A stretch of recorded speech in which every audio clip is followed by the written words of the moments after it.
All right, here's a few news articles that you might like. Been hearing a lot about this. Ransomware is attacking healthcare providers, and this has started somewhat of a discussion among security professionals on Twitter.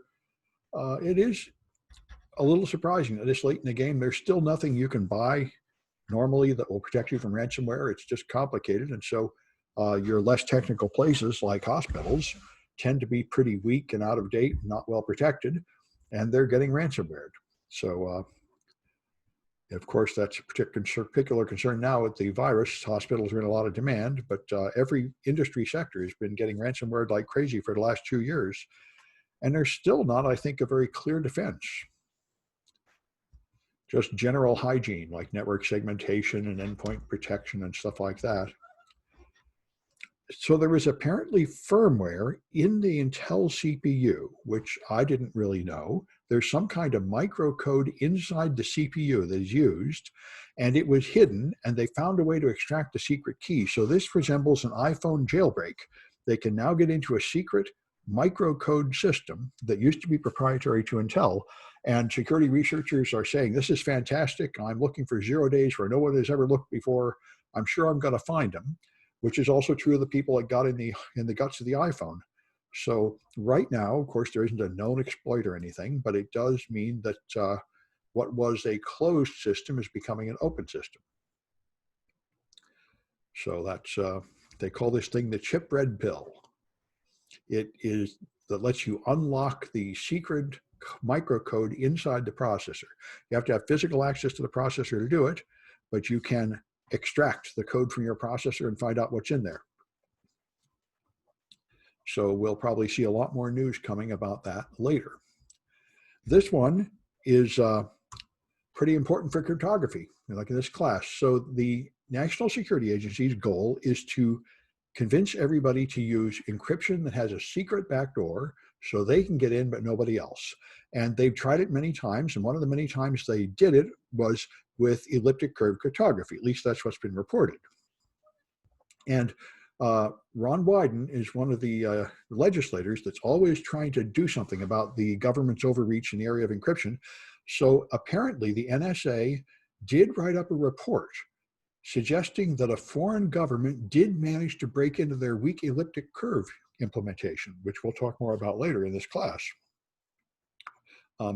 And now they wrote a report, but now when a senator demands it, they suddenly can't find it. This is like the oldest trick in the book, we misplaced the document. But anyway, they're not seeing that report yet. And we will see. But this is why the cryptography community really doesn't like it when you have intentionally broken cryptography pushed out. And of course, this particular product, we'll talk about later, this product was pushed very hard by the NSA. They convinced people to use this kind of elliptic curve cryptography, and they bribed several companies to use it, including Cisco took a $1 million contract, $10 million contract to switch them using dual elliptic curve. And apparently other companies have not yet disclosed how much they were paid by the NSA, but they were trying to convince everyone to use this system into which people suspected they had a backdoor. And it seems like that report, if it could be found, would pretty much verify our long-held suspicions that the NSA had a backdoor into there, and that other people were also able to get in through the back door, which is the problem. All right. Anyway, so this is actually very nice from a well-known hacker that does hacks for pancakes on Twitter. I'm talking about what happens because an awful lot of people in cybersecurity jobs are upset and abused. I must say the same thing's true of college teachers. But anyway, she talks about this stuff. People at the beginning of their career, and talks about how you can tell whether you're like proceeding properly in your career or not, and whether you're getting helpful advice or just being abused. And she talks about what you should expect from your boss and what your boss should expect from you. And I think this is really very good advice. So good thing to look at. You should expect some feedback from your boss on a regular basis. And, you know, usual sort of career building stuff. But I think it's important in this field. This is a very high stress field. A lot of people work long hours. They work really hard. They struggle with difficult problems, and they end up having arguments and fights, and businesses collapse. You know, a lot of stressful things happen in the world of security. And it would be good to have some guidelines to try to decide whether what's happening at your company is something that can be fixed, or maybe you should just jump ship. People do jump ship quite often. They typically only stay at one company for about 2 years in this business. But usually not because they have a terrible situation at their current job. It's usually just because there's no way to be promoted at their current job. And the only way to move up to the next level is to go to another company. So Trump's website was hacked, not his. I talked about it in one of these classes a couple of days ago. It wasn't a government website. It was just a campaign website with supposedly no personal information on it, but it was compromised, and they put up some spam trying to get cryptocurrency, and they took it down. And people say it was probably compromised credentials, which is a little vague, but usually what it is phishing. Another thing it might be is credential stuffing, where they find a dump of passwords and that password had been used before, that sort of thing. So not too important, but anyway. So Nigeria has had a deadly shooting, and I think this is the one where the cops, they have there's a lot of police brutality, I think. Yeah, and they're having huge protests against police brutality like they are here, but the police are just shooting them. And they've had it's been many, many waves of protest against police brutality here, and they just keep taking the police unit that kills people like crazy and just changing the name and putting the same police in it and letting them kill more people, like 3 or 4 times now. And the people are pretty fed up with this. So now they're upset. They're saying all this complaints about police abuse is fake news, just like Trump says here. And they're planning to censor social medias to stop people from spreading this news about police brutality, which gets them upset. And so we'll see what comes of it all. Yeah, that's what I've read. Yeah, the cops are very bad. And I don't think the cops are quite that bad here, but I think the only thing that limits them is the ability to publish, YouTube videos and so on, so that they can't cover up what they're doing. And here is something kind of mind-blowing. You can get an Amazon cloud server with no network, no persistent storage, and no user access. And the idea is this is where you could do highly secure calculations. You have a special internal channel of data that can move in data from another machine, process it in this secure place, and then have the results come out, and that's it. Nobody else can get in to steal the keys and such. This reminds me of a secure enclave in an iPhone, which is where the cryptographic keys go. Amazon has some cloud-based version of the same thing. These things are important. They're considered very good for security, and of course, many of them have been discovered to have weaknesses where people can't get in because they're high-value targets. Anyway, but this is a new one, so we'll see how well it works out. Anyway, today we're up to RSA. That's the wrong class. There we are. So we got RSA today, and I moved some chapters up here. I was planning to have a guest speaker next week, but I don't have a guest speaker lined up. So starting next week, quizzes and topics are moved up a week. And so I'm planning to talk about RSA. There is a project on RSA signature forging, and a student had trouble doing it, and I'm still working on it. So I don't be able to demonstrate it tonight, but by next week I should get it working. Anyway, let's take a look at RSA. RSA it's fantastic. It was the first public key scheme. It came out to my awareness in 1979, which is I think shortly after it was invented. This was a huge failure of national security. The NSA had it for 20 years secretly, reportedly, and the problem is eventually mathematicians on the outside reinvented it. That's the problem. It was a wonder, loved it because it was a secret technique that nobody else knew about, and that's what they said they always want. They had a secret way for them to encrypt stuff, but everybody else had to use inferior stuff that was breakable. The math is also incredibly simple and easy to understand.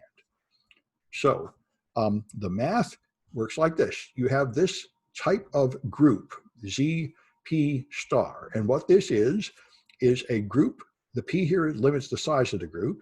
So you go from 1 to P minus 1. And in particular, we're interested in the case when P is a prime. And the star, I think, means it doesn't contain 0. So the Z5 is 1, 2, 3, and 4. This kind of group is special because it's going to have a whole lot of handy mathematical properties, all of which we need.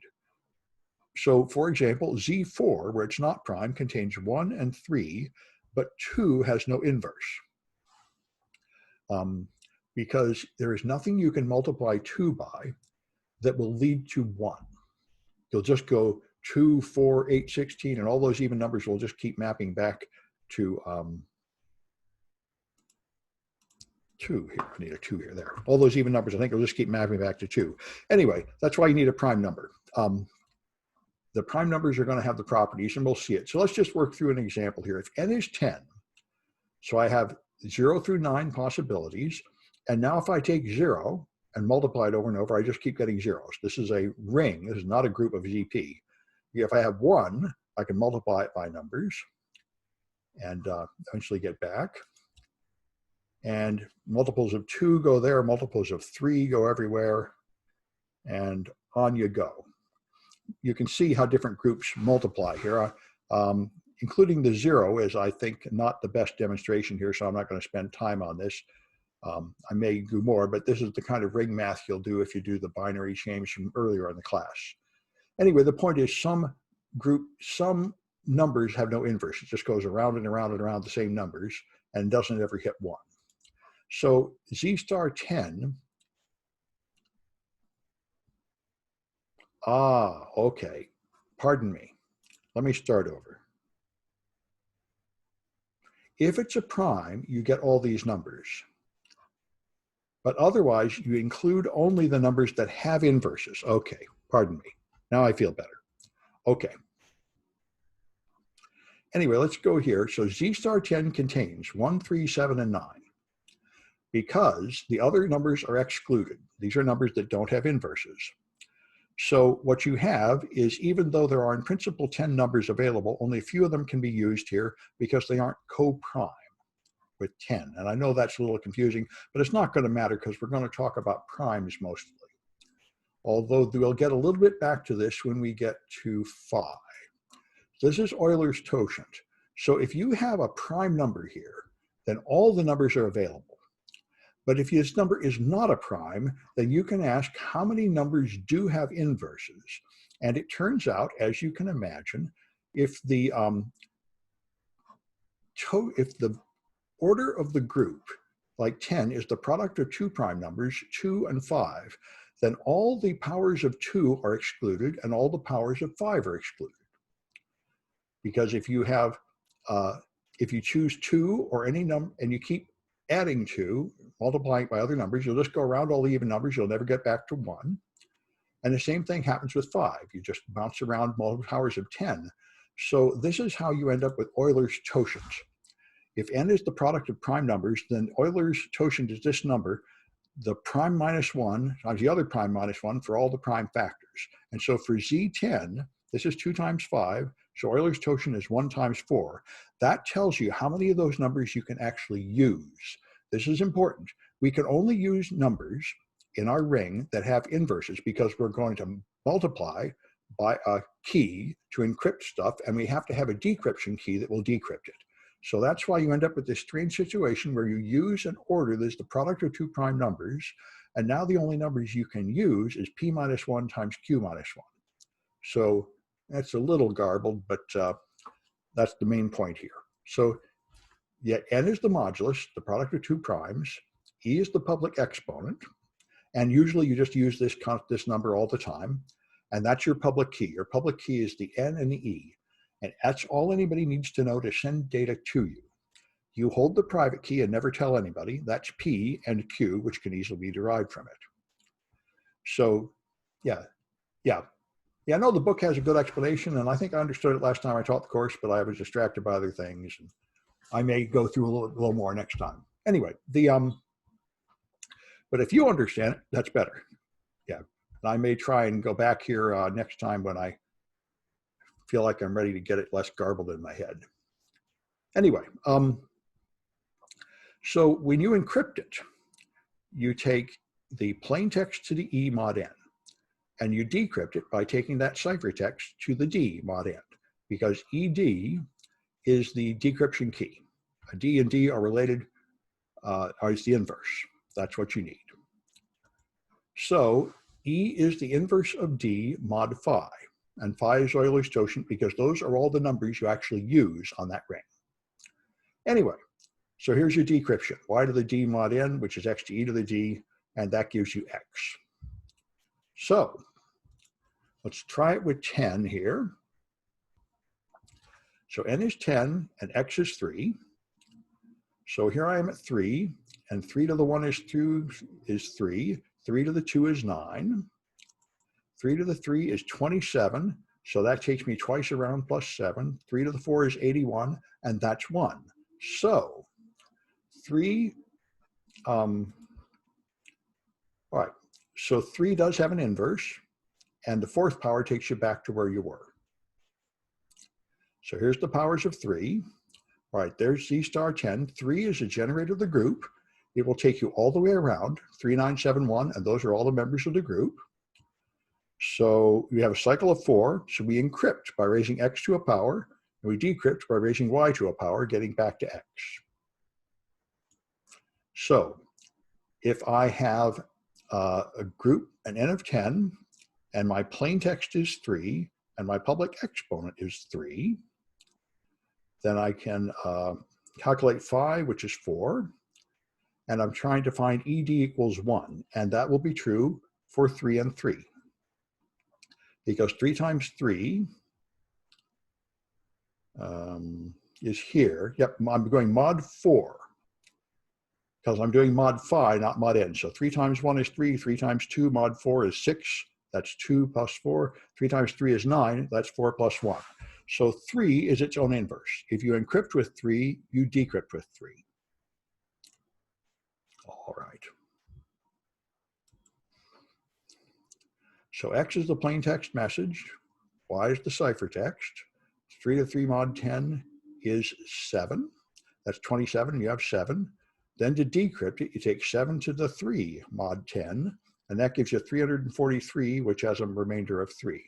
So that's how it actually works.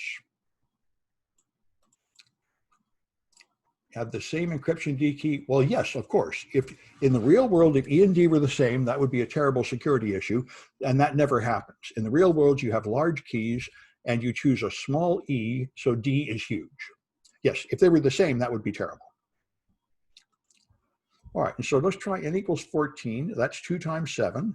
So you got these numbers, and your X is 3. So I can take 3 to the 1 is 3, 3 to the 2 is 9, 3 to 3 is 27, so that's 14 plus 13.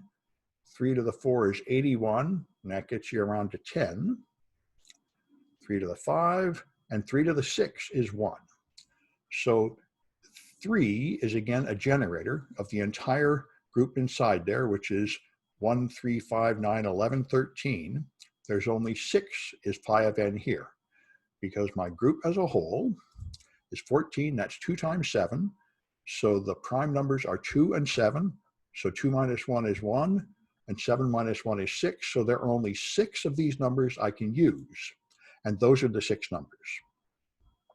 So now if I encrypt with 5, then I have to find the inverse of 5. And so I do this multiplication. It turns out that, again, 5 is its own inverse on this ring. So that's the game. And you can encrypt with 5. If my message is 3, 3 to the 5 encrypts to 5, and I decrypt by taking 5 to the 5, and that gets me back to 3. That's what we're going to do here. And with these low numbers, it's simple to do the math. And the point is, with big enough numbers, it just gets too hard. So for key generation, you have to do this: pick random primes, calculate phi, pick an arbitrary E, and then calculate D, which is the inverse of E. And last time we did it just by brute force, trying numbers, but there's a fast algorithm to get D. So in Python 3, you can do it with these commands here, and I put them in this form so I can just paste them in. This is the simplest way I could find to do it in modern versions of Python 3 using picryptodome. All right, so let me make this bigger. And here's the installation of picryptodome, which I've already done. And you probably have too if you're doing the projects in this class. And so I run Python 3. And then there we go. So you import RSA. You get this algorithm here. We'll talk more later. This is a padding algorithm that's used. Then you generate the key. And you may have noticed it took a few seconds to do that. This is the most expensive step, generating the key. That's a lot of work. The reason it's a lot of work is finding prime numbers is a lot of work. It might take a lot of guesses to find them. Then you take plain text, you define a cipher object here, and then you encrypt with that object to get the plain text, and you decrypt with that same object to get the ciphertext. So the ciphertext turns into this really long blob of junk. It is not the same length as the input. It's really at least as long as the public key. So it gets much longer. It has to be padded to something much longer, and then it gets much longer. And when you decrypt it, of course, you get back to the, oh, I had to press enter. There, you get back to the original message. So it can be this simple in Python, and that's like I say, I love Python. Everything can be easy because you use libraries somebody else has written, and that's, by the way, the thing you always should do. Don't write your own libraries. It's very dangerous. All right. So the speed is an interesting issue. Generating the key is extremely slow. A seventh of a second just for 1,000 bits, and it grows much faster as you make the key longer. And I might as well just try it here. So I had a key generation step here. So if I generate a key that's 2048, took about 2 seconds. If I do, say, 4096,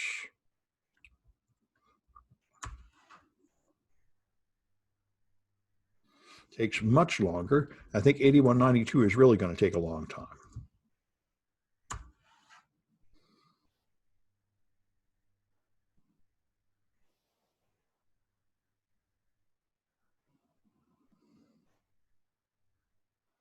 And you see it grows pretty fast with key length. But right now, 2048 or 4096 is big enough for current security. So key generation is the slowest operation. Encryption is really extremely fast. Here I did 400 encryptions with only 2/100ths of a second. That's because E is very small. And all you have to do is take the message to the power of E, and the smaller the exponent is, the faster the calculation is. So by choosing a small e, you make encryption very fast, and the punishment is decryption is much slower. So here, I could do 400 encryptions in about the time it took to do 5 decryptions. So if E and D were the same size, those would take the same amount of time. But you can choose to make either one of them faster. So to encrypt with RSA, you typically don't encrypt plain text directly because it's so slow. What you do is you just encrypt an AES key and send the AES key to the other end, and then you follow using symmetric key encryption after that. So the only actual use of RSA is typically to make a private channel you can use to distribute a secret key. Now, what we're going to do here is the mathematical curiosity of textbook RSA, where you just do the math and encrypt the RSA directly yourself. But in practice, what you always do is this, mixing RSA with AES. And the examples you'll see in the Python documentation immediately set up this, because that's what's really used. But when you're just trying to understand RSA in its by itself, you do it this way. So, all right. So all you do is you calculate the ciphertext Y by taking the plain text to the E mod N. All right. Now, there are some vulnerabilities in the RSA. For example, suppose I have 2 ciphertexts. This one's X1 to the E mod N, and this is X2 to the E mod N. Even though I can't decrypt either of them, I can forge a message which will decrypt. Because if I just multiply the 2 plain texts together, the plain texts are just numbers, and multiplying them together, if they were, say, ASCII encoded, would scramble them utterly and turn them into meaningless gibberish, but it would still be a message. And of course, that would equal the product of the 2 ciphertexts. So I can take 2 ciphertexts and multiply them together and then present them to a server and say, look, I've made a message. And if your server decrypts the message and decides that it's okay if that message is valid, then I can appear to know the key when I don't have the key. And this is like other forgery attacks we've talked about. Some people take the ability to create a message which can be decrypted validly as proof that you are authenticated. And this is not a desirable property of a crypto system, that even without the key, I can create valid ciphertext. It would be far better if anything I create without knowing the key is obviously useless and cannot be decrypted at all. So to make it stronger, you just include the proper padding. It takes your plain text and it pads it out to something as long as n. It includes extra data and randomness. And this is what's recommended. And in fact, when I tried to prepare tonight's lecture, I was going through the Python, and the Python 3 will no longer let you use the old insecure routines, as far as I can tell, not easily anyway. You have to use this OAEP, and you saw it there in mine. I have to use this technique, which is the recommended technique. And the algorithm is here telling you the details of it, but you feed in a random key and you do some XORs and mixing it together. So it scrambles the message around, and it's considered much more secure. There was an old method, much older, created by RSA, which was still very popular, used for a long time, and there have been attacks on this one, serious attacks on this one since 1998. So you can read a blog here, people getting pretty fed up with people for using this old insecure system when there's a much better one, OAEP. But they do continue to use the old one, at least a lot of older products do. All right, and then you want to sign your document with RSA. This is another big issue. So you can sign a message with X to the D mod n. You have the decryption key. It's calculated from your private key. So you take the message and calculate, decrypt the message as if it was ciphertext by taking X to the D mod n. This creates a thing you can use for signature.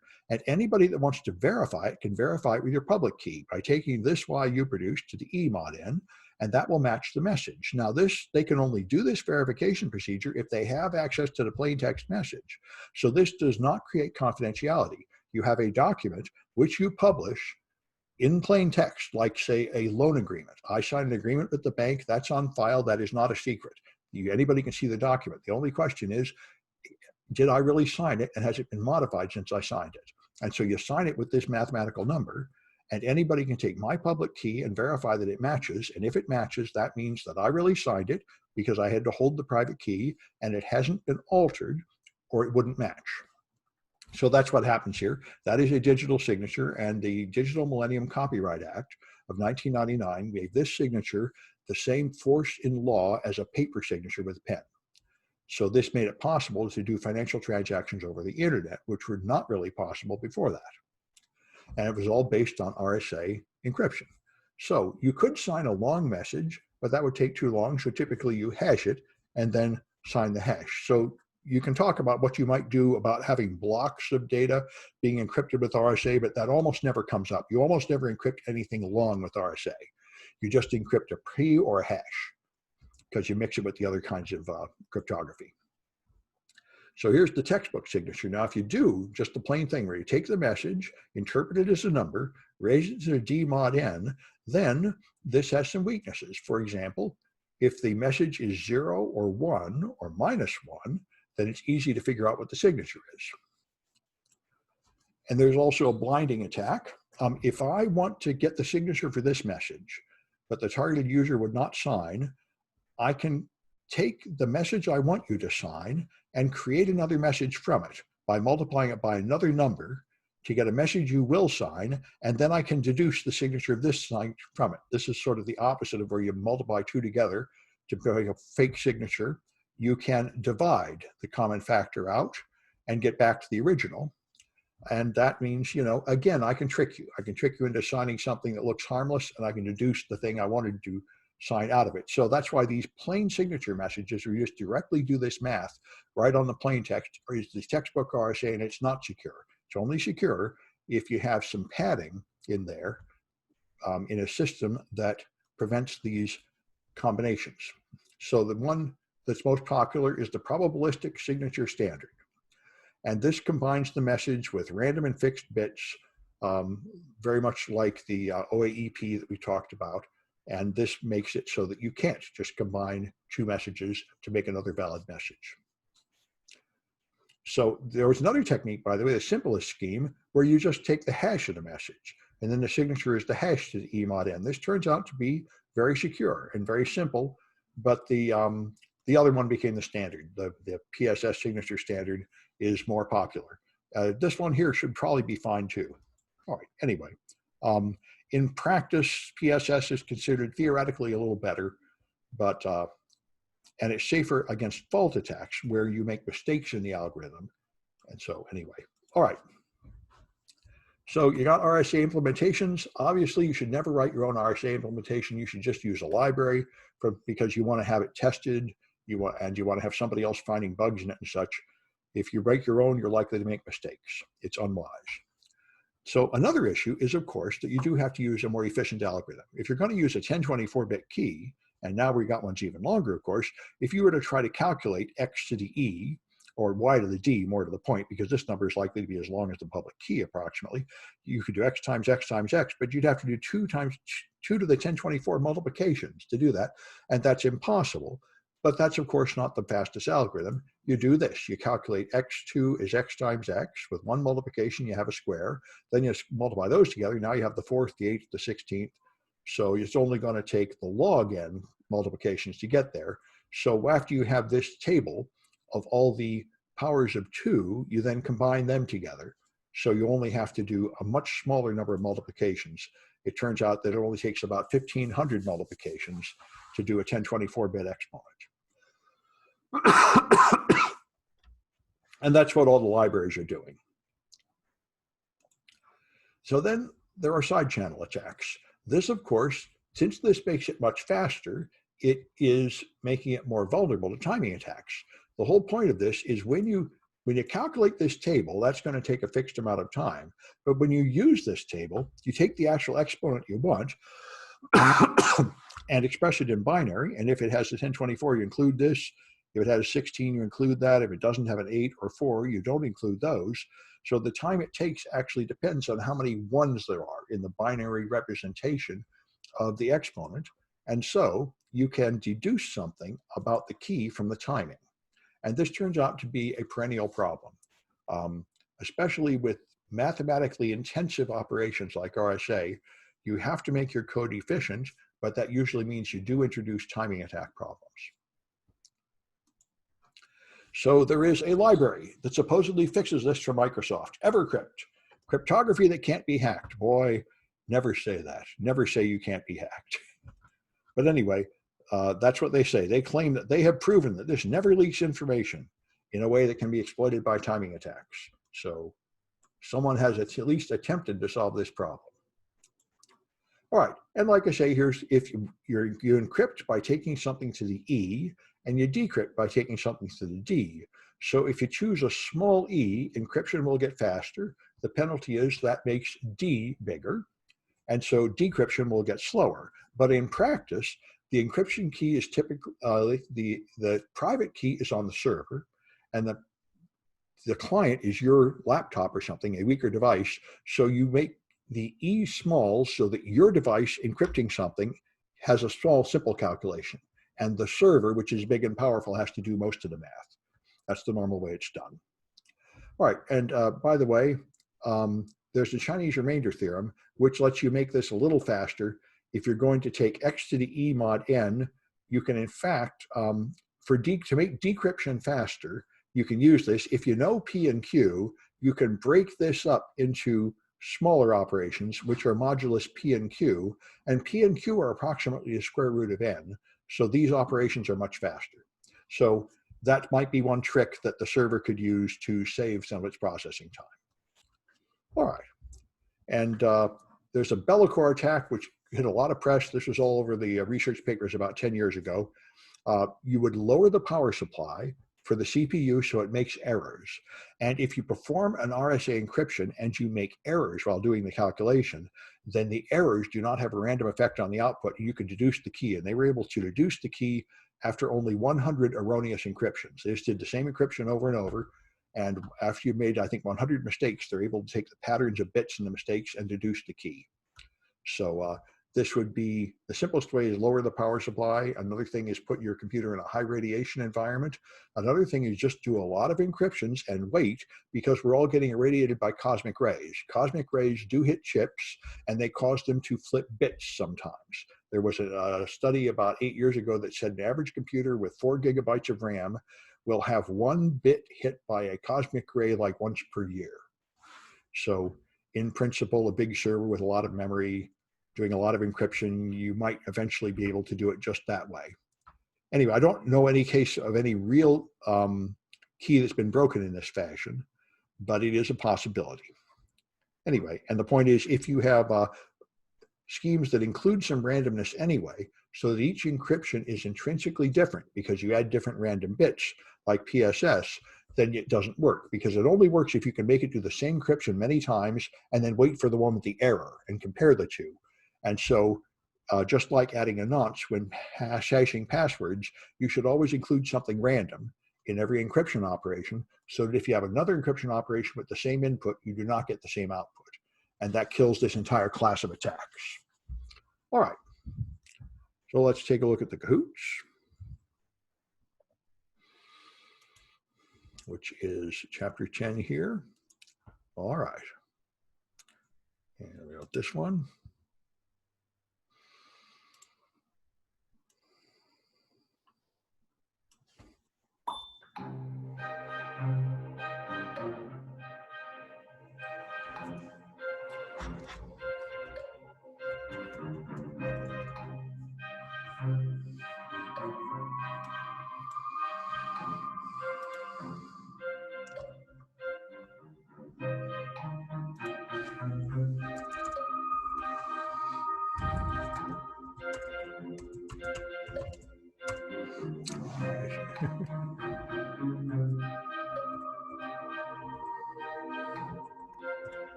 All right, that may be enough. Nope, I'll wait a bit. All right.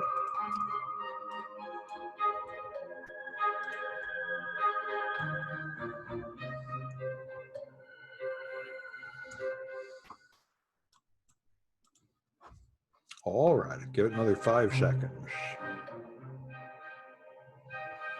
All right.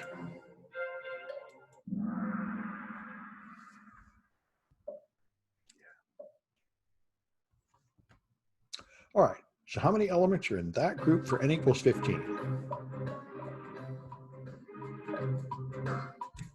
Okay.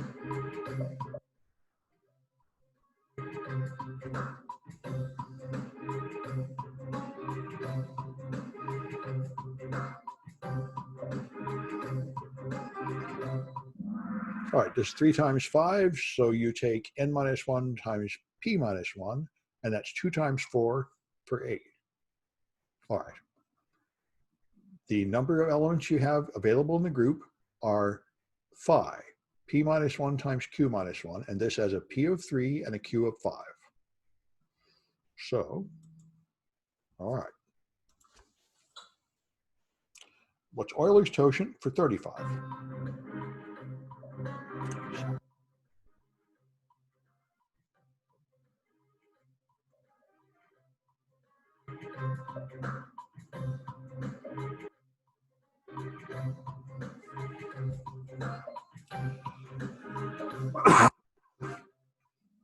All right, that's 24. This is the same thing. This is 5 times 7, so you take 4 times 6 for 24.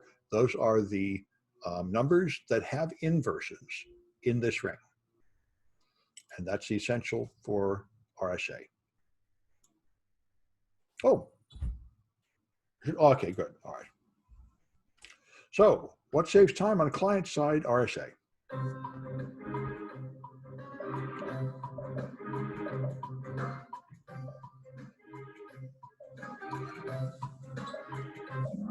Yeah, that's right. You make E small, usually 65,000 and change. All right.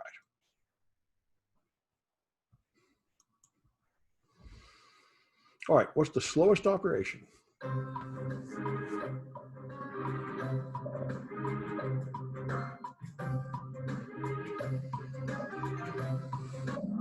All right, key generation is the slowest operation. All right, okay, that's to hunt for P and Q, and that can be a chore. All right, you have to tell me who they are. Mm-hmm.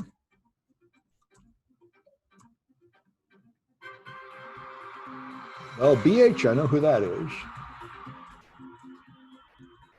Aha, I see some names coming in. Good, okay. All right.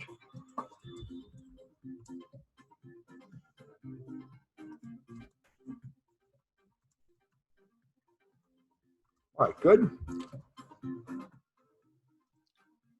All right. Well, I'm going to stop the video and post that one.